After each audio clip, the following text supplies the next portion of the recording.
بسم اللہ الرحمن الرحیم۔ حضرت ابو سعید خدری رضی اللہ تعالیٰ عنہ بیان فرماتے ہیں کہ نبی پاک صلی اللہ علیہ وآلہ وسلم نے ارشاد فرمایا کہ تم میں سے کوئی اگر ایسی خواب دیکھے کہ جس کو وہ محبوب رکھتا ہے تو یہ خواب اللہ تبارک و تعالیٰ کی طرف سے ہے۔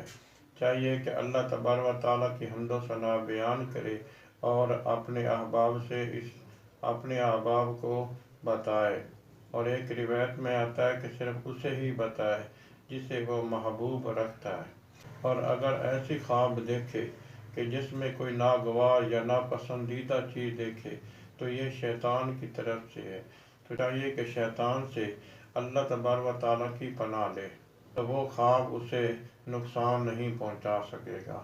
یہ روایت بخاری شریف کی ہے۔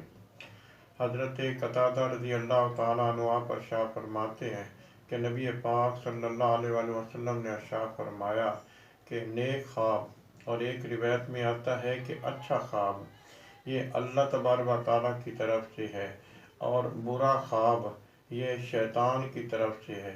اگر تم میں سے کوئی برا خواب دیکھے تو اسے چاہیے کہ 3 دفعہ بائیں طرف تھوک دے، شیطان کے شر سے اللہ تبارک و تعالیٰ کی پناہ لے، تو خواب اسے نقصان نہیں پہنچا سکے گا۔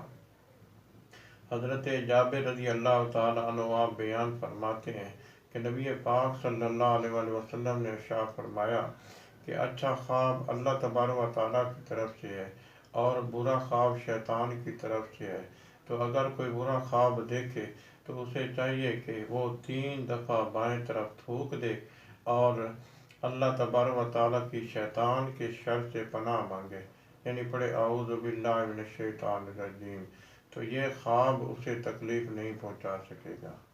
اللہ تبارک و تعالیٰ ہمیں برے خواب کی اذیت سے محفوظ فرمائے۔